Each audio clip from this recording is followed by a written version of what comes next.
Good morning. Good morning. Good morning. Welcome to this week's Duchen Method Live. Hello, hello, everyone.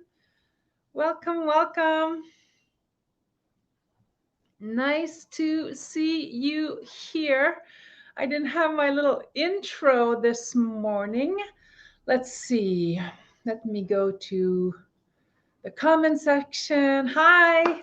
If you're here, you can say hello in the comment section. It would be super great to see who is here this morning. I hope that you can hear me well. And welcome. Hey, good morning, Savi. Wonderful that you're here. Hey, hey, hey, how nice to have you here. Hi, everyone.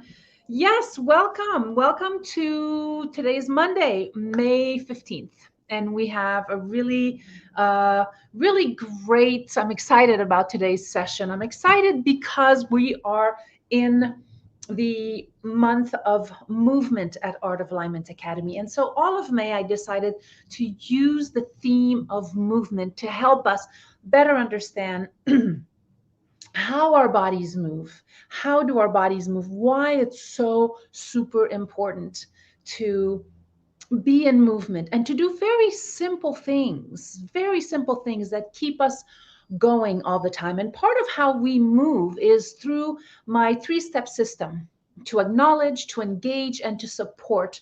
These 3 steps apply for everything within the Duchenne method, within all Art of Alignment Academy's programs. And I think that a lot of people don't realize how very simple daily movement can assist them in feeling much better in their bodies. And today, that's really what I want to focus on. I want to focus on sharing. Hey, good morning, Jenny. Welcome. So good to see you. I want to focus on helping you do very simple things throughout your day. And this is why I created today's class on the 8-minute movement routine. Because if you can get up and do 8 minutes of movement, whether it's first thing in the morning, whether it's as you move throughout your day, you might start to feel stuck. Our bodies get stuck sometimes, or when we get emotional. Whenever we get emotional, things get stuck in the body. If you are shocked or surprised, if something happens in your life that makes you sad, all of these emotions process through the body. And it's so important for us to really understand this mind body connection. I am really on a mission to help as many people as I can get into contact with the mind body connection, to no longer look at the body as if it's separate from your mind, as if it's separate from your emotions.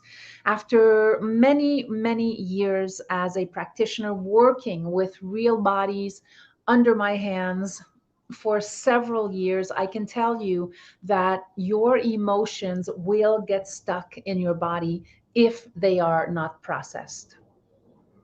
Furthermore, if we do not have a way to process them physically, not just intellectually, not just through talk. Talk therapy is great. And what I have seen in my own education and the courses that I'm taking in all of the classes, that more and more the psychology departments of universities, psychologists, psychiatrists are starting to really move in to my world, our world, the holistic healing world, because it's so important to be able to understand how to process emotion through the body. It's very different than an intellectual pursuit. It's very different than a talk therapy pursuit. I just want to take a moment and welcome everyone who's here. Hello, welcome. You can say hello in the comments if you like. It's always wonderful to know who's here. So today we're going to learn an 8-minute routine that I want to encourage you to practice yourself throughout the day, and also to share it. You can do it with your children, you can do it with your spouse, you can do it just about everywhere. And the reason why I am, I dress normally today. I have jeans and I have a regular top on. And the reason I'm dressed this way is because I want to show you how we can do these very simple movements without having to get into gym gear. This is for everyday movement, anytime throughout the day. Hey, good morning. Good morning. Happy Monday, Elise. Welcome. Welcome to our live stream. So, before we get into the movement section, and I'm going to invite you to do it with me, of course, because it's very simple. I just want to say a couple of things about the importance of movement for your inner body, for your organs. If we do not learn how to process emotion through the body, scientifically, what has been proven, and it's coming out more and more, there's more and more research about fascia, our connective tissue, which is the largest organ in the body. I call it the largest organ of communication in the body because it wraps every single part of your musculature, of your bones, of your organs. There are different types of fascial tissues in the body. Some are liquid, some are thicker, some are more spider web like, and some is very, very resilient and tough. That's the first thing we need to know about fascia, about connective tissue in the body. And this organ of communication, which is fascia, will contract, will compress when we move into emotions of depression, of fear, of anger, of loneliness, of desperation, of hopelessness. Your body reacts to how you feel. One of the ways to help us move through difficult emotions is to lubricate our bodies, is to lubricate our connective tissue. And blood is considered connective tissue. And I talk a lot about the nervous system, how to regulate the nervous system.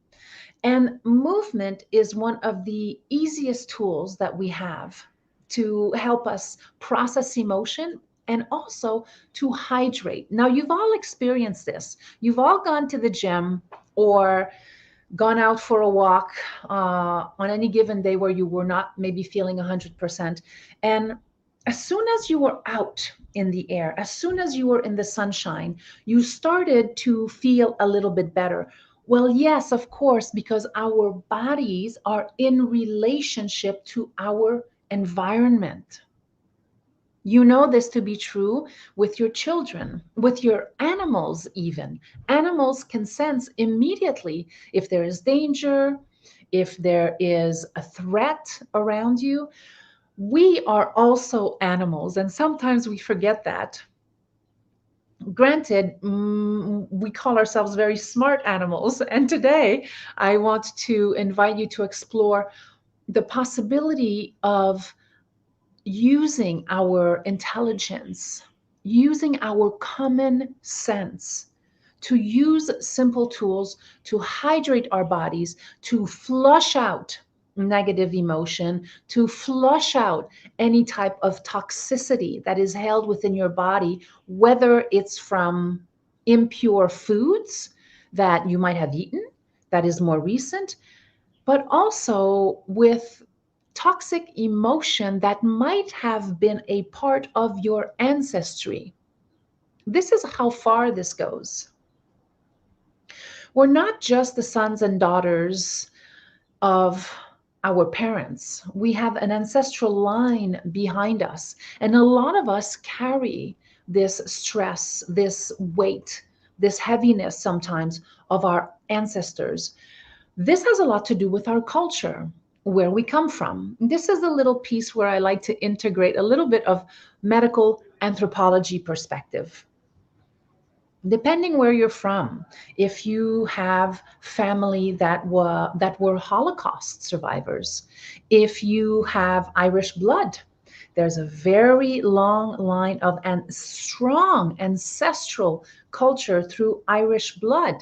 And we all come from somewhere carrying the information from our ancestors.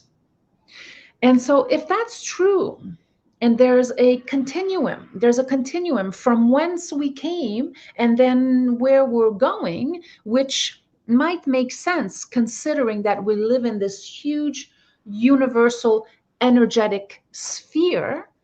If it's true that we come from somewhere and that we carry our ancestors' genes, it's possible that we also carry their emotional weight, belief systems, stories. How do you say it? Superstitions. Do any of you have a relationship with superstitions coming from your cultural background? Many of us do. And we continue to propagate these superstitions even today, even though they might be hundreds of years old. And when we propagate superstition, when we bring our past into our present, and we continue to live as if we were in our past based on our beliefs, it affects our physiology. Jenny says, yes, of course, don't piss off the fairies. Exactly, right? Don't piss off the fairies. Irish. I think that's an Irish uh, belief system. So we want to be really aware of these things. We want to be mindful of what do we believe. I know some of my friends who have superstitions around putting a hat on a bed, that it's bad luck. All kinds of different beliefs that we carry in our bodies. And so, if this is true, what I'm showing you today, this 8-minute routine that I want to invite you to practice with me, it's just a simple reset tool to help you get grounded, get present, get in your body, and specifically learn to listen to your body. This is a very important, subtle skill. We all have access to listening to our bodies. Few of us actually engage. And the downside of not engaging with listening to your body is that your body is giving you signs and signals when something is wrong. If we don't pay attention to our bodies, if we don't nourish ourselves with healthy thoughts, healthy conversations, healthy food, healthy friendships, we actually create a lack of movement in our connective tissue, which can tense up, dry up, and in those places become more susceptible to injury. It's very important to mention right now that nothing that has happened to you physically, injury wise, or in an accident, that none of it is your fault. It's very important to mention this because a lot of the time we'll feel like for example, I've worked with patients and clients who got cancer. And we want to be super mindful when we share this type of information so that we're not blaming people because they got cancer, right? You can't tell someone, well, you got Parkinson's disease because you are stubborn and refuse to open up your heart. That's very harsh. We don't know all the reasons why physiologically we have disease or discomfort. I strongly believe that it comes from our ancestors, from our ancestry. And unless we, as the new generation, integrate new ways of being, new ways of living, more mindful approaches with our nutrition, with how we communicate with one another, if we don't pay attention to this and raise the consciousness through our own generation, then inevitably we stay stuck in the past. Does this make sense? Sabi wrote, a superstition is to always wash after going to a cemetery. and not looking behind when you go out from that cemetery, for instance. What a great one. Yeah, that's a superstition. Now, thank you, Sabi, for sharing this. If you believe that you always have to wash after going to the cemetery, if you believe that, and that you don't wash after going to the cemetery, let's say you don't shower, or for example, you do look back on your way out of the cemetery, and this is part of a deeply ingrained belief system, naturally your nervous system will respond to that. Naturally, even subconsciously, your nervous system will respond to that. And something happens physiologically in your body that affects your level of health. And it shows up in very insidious, unexpected ways. It could show up as a skin condition. You might develop psoriasis. You may start to get cold sores around your mouth. You may get a cyst in your body. You may start to experience lower intestinal, your intestinal problems. You may start to be constipated. You may develop headaches and migraines. So, by paying attention, by being enlivened, connecting to how our bodies are feeling, you become your primary care physician. Does that make sense? Morning. Hey, Lorianne. Welcome. I'm happy that you're here. Jenny says, well, now I'm intrigued. What happens when you don't wash or you look back?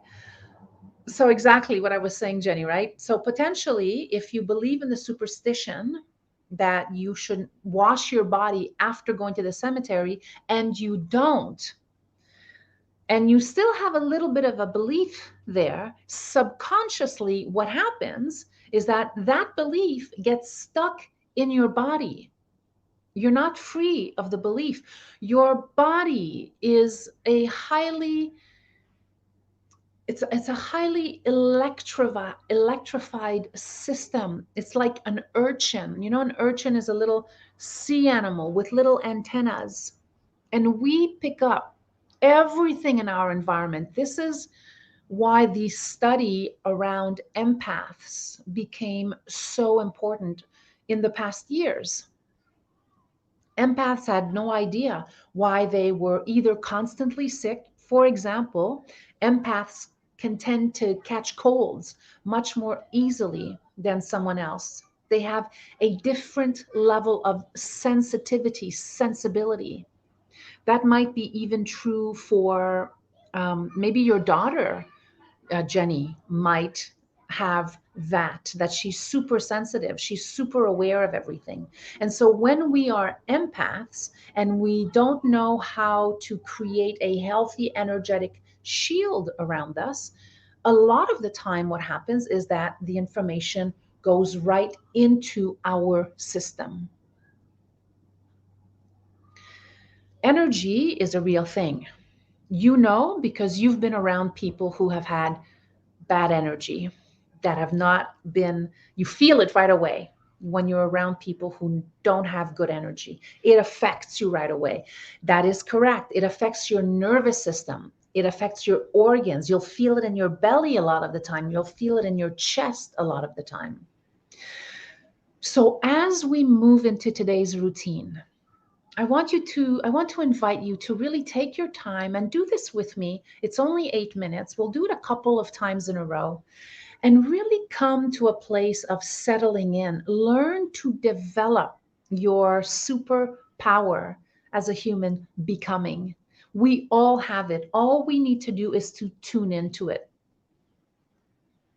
Jenny says, my daughter is for sure super sensitive. Like a tag on her clothes will send her off the edge. Exactly.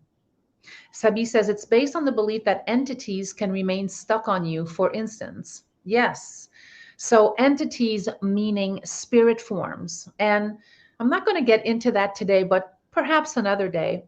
For sure, there's a whole conversation to be had around spirits, energy, how we're affected, all of these stories around cemeteries and zombies and ghouls and ghosts and all of this is very, very powerful in many, many cultures. Most cultures, in fact, have a story around energy and spirits and how spirits communicate through the body. And perhaps in this case, if you go to the cemetery and an entity, a cemetery will be associated with the dead, clearly. So if there is a negative entity that sticks to you or moves through your body, there's a belief system around that. And can I tell you that what you believe becomes true for you?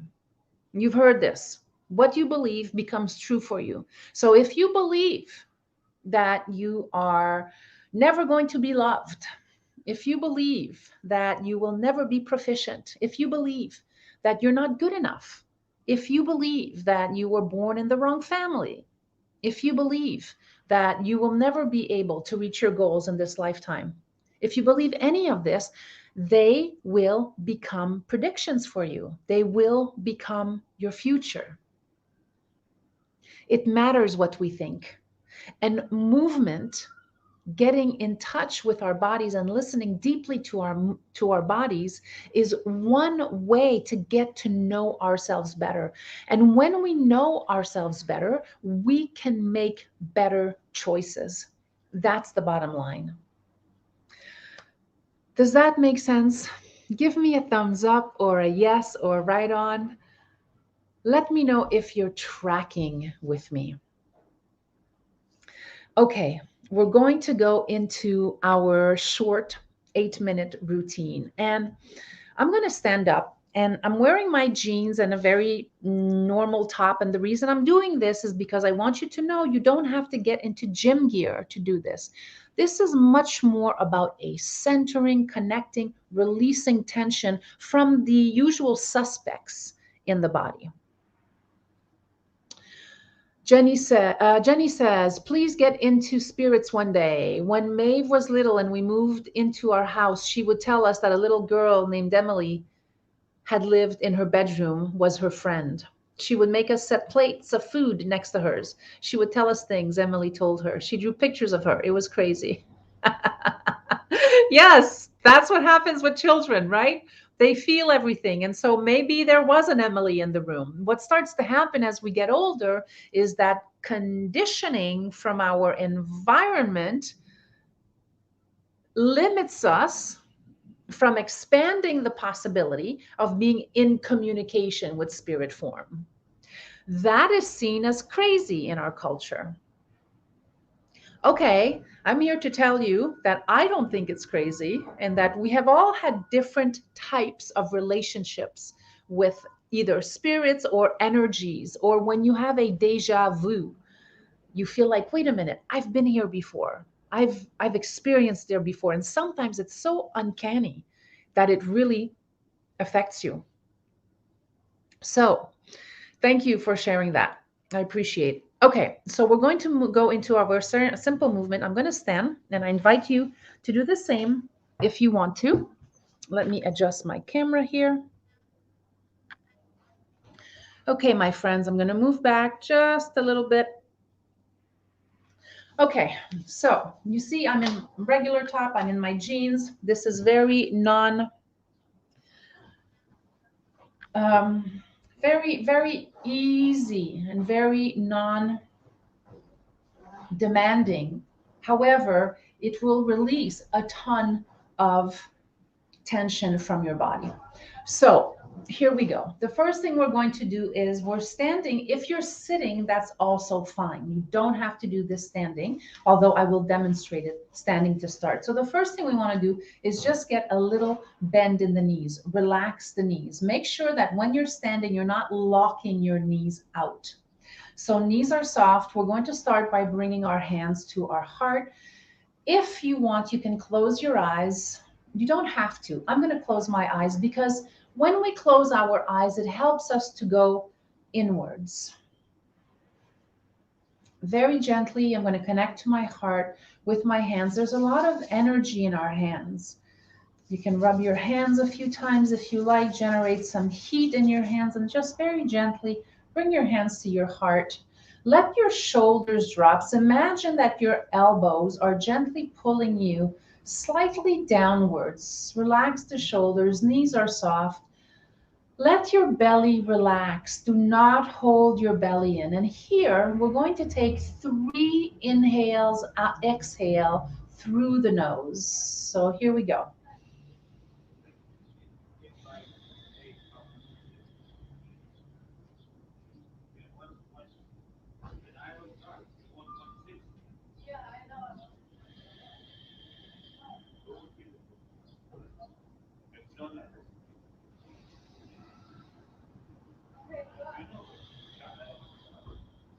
Beautiful. That's the first part. Very simple. Now we've taken our 3 breaths in. If you did this through the nose, if your eyes are closed, hands to heart, you will already feel a dropping into the body. From here, you can release your arms, eyes closed or open as you like. And we're slowly going to move our head to the right.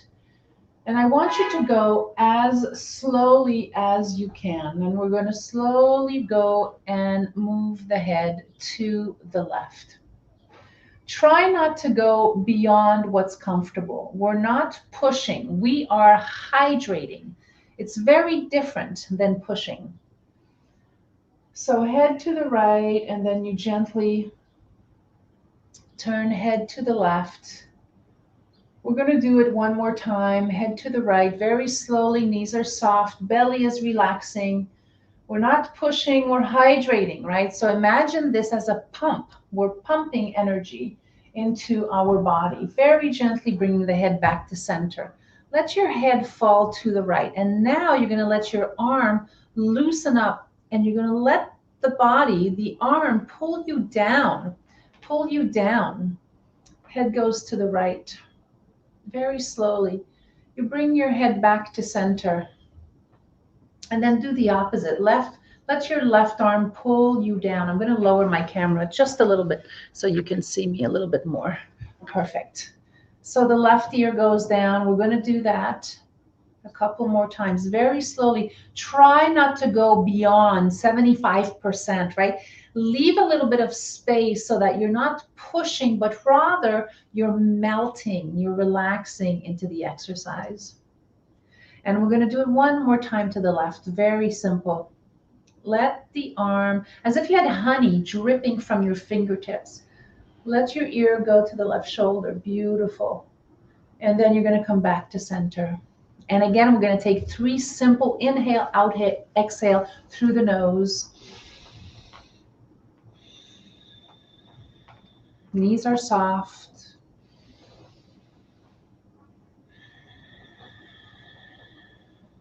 One more time.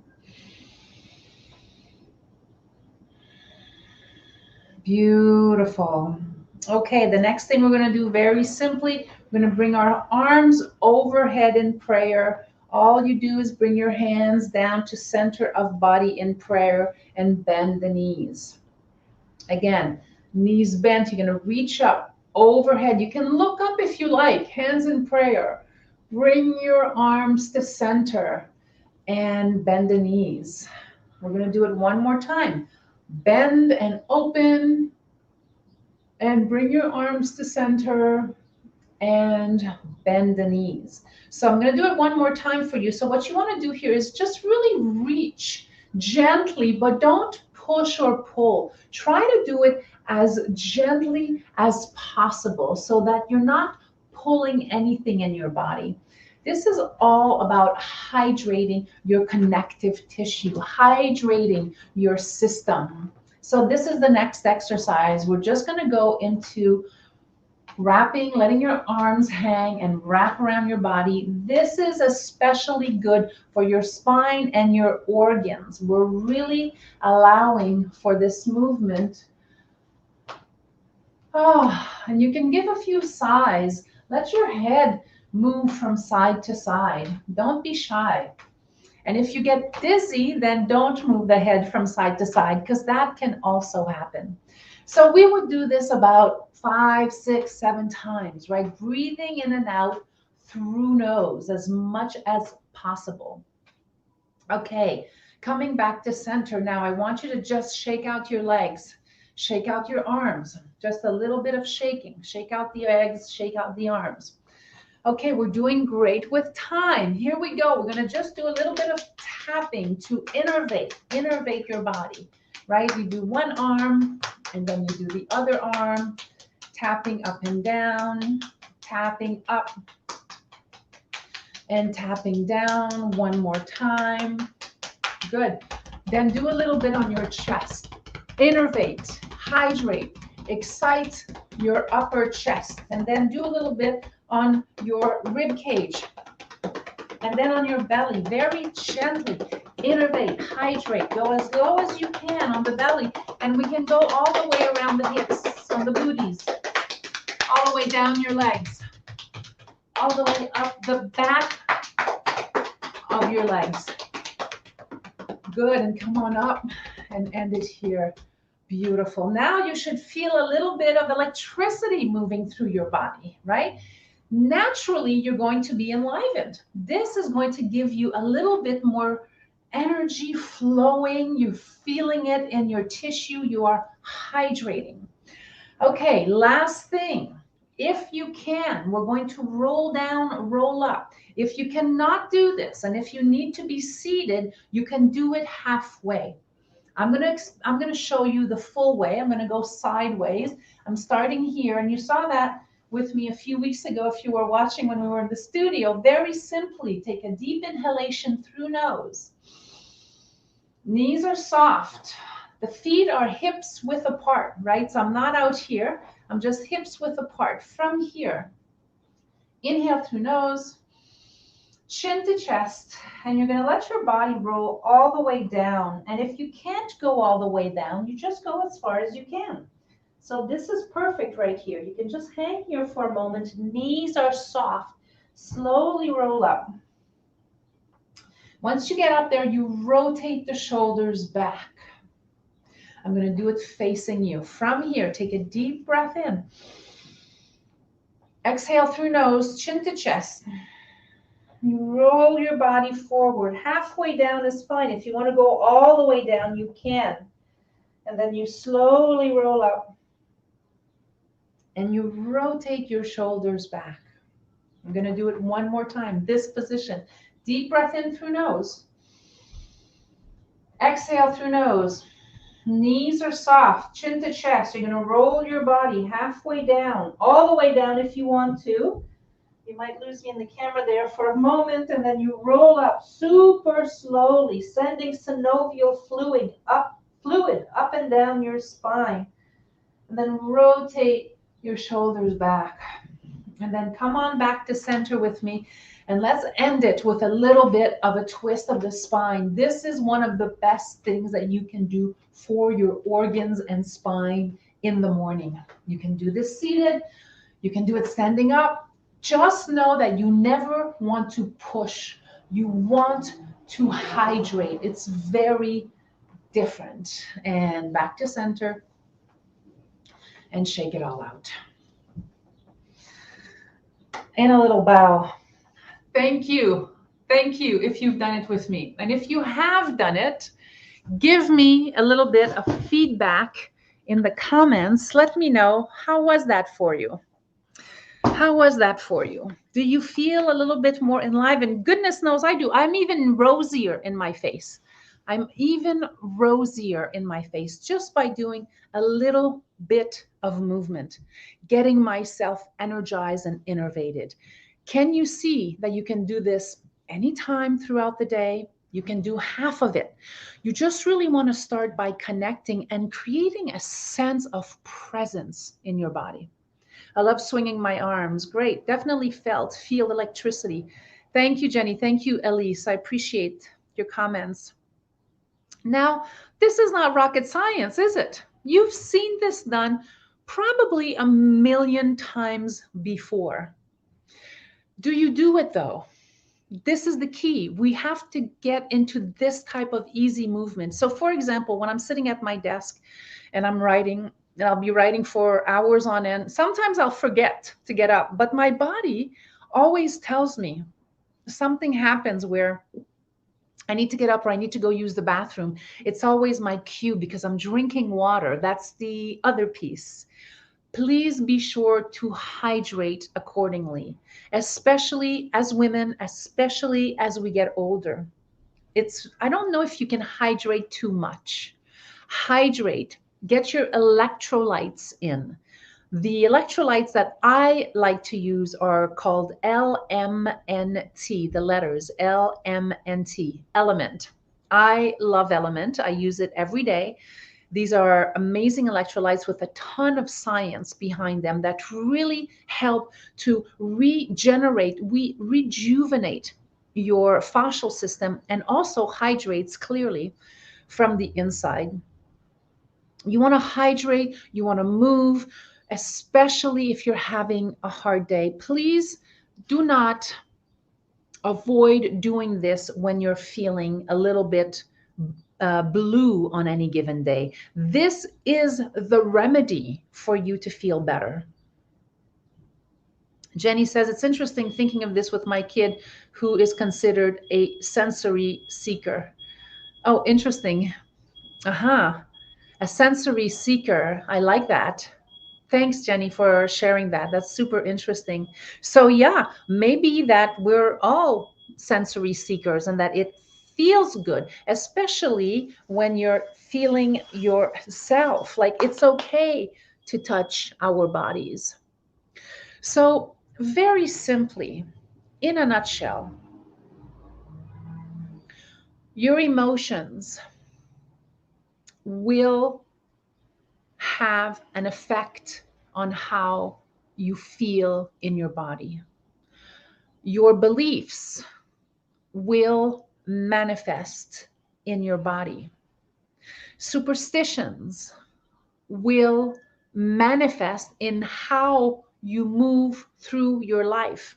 What I mean by that is, I'm going to go back to Sabi's example. If the superstition is you must shower after going to the cemetery, this has an effect on how you are spending your time. Meaning, you're going to go home or somewhere and find a shower and take that action. Everything in life that we believe brings us to act a certain way.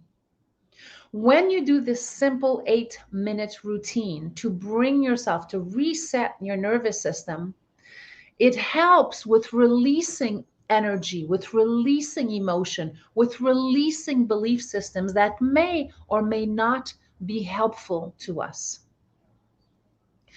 This body is an incredible system of wisdom. We need to tap into it more and more and more. Because if we do so, I truly believe that this is the way to help improve and shift our medical industry. Our healthcare system is broken in many ways. It's really difficult to get great care in many parts of the world and also right here in North America because people are overwhelmed. Our doctors are overwhelmed. Our nurses are overworked. We need to become the physicians for our own bodies, and learning to integrate these very simple tools is the way. It's the way to get into a healthier body, a better frame of mind, feeling emotionally stable and balanced. That means not being affected by everything that's happening around us, being able to forgive, being able to be in the present moment and to really observe with discernment what is happening around us. This is one of your biggest tools. If you can have discernment, you will know when your body needs a little tapping session, when it needs to check in. These are such simple yet super important tools to rejuvenate our entire systems. And it's not just your physical system, it's also your environment.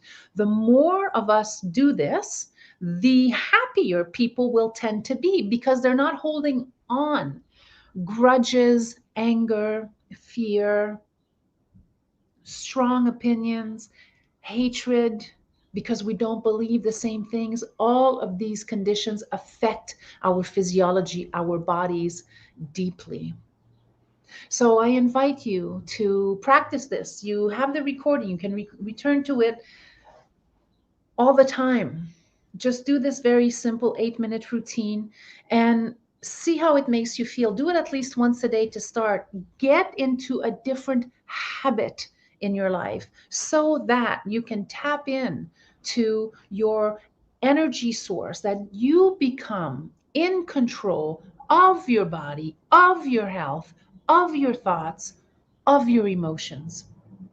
We are much, much stronger and wiser than we have been led to believe. We are all creative leaders in our own way. We can choose to not follow the masses. We can choose to not be addicted to social media. We can use it as a tool for good. Like being here together this morning. I'm super grateful that I have access to a camera, to the internet, to StreamYard, to YouTube. Start to see those areas in your life where you might be able to tweak a little bit here and there so that you are connected to yourself and that you know what to do at a moment's notice to feel better in your body. Okay. Jenny says, pretty sure as a baby she turned your living room into an obstacle course. Yes, she did. I remember that. Thank you. Yes, always moving her body, crashing into things. Interesting. Thank you for sharing that, Jenny. All right, my friends, we are at the end of our session for today. I hope that this was helpful. I really hope that you practice this very short routine. And if you do it and you feel like videotaping yourself, I would love to receive it. Just as a fun little game that we can play, and also to encourage others, excuse me, to do it as well. Be off with your wonderful Monday. Enjoy your life, enjoy your body. I will see you next Monday, 11 a.m., same place, same time. Thank you for your time. I really appreciate you, and I love you all. Bye, everyone. Have a wonderful, wonderful Monday, and thank you for being with me.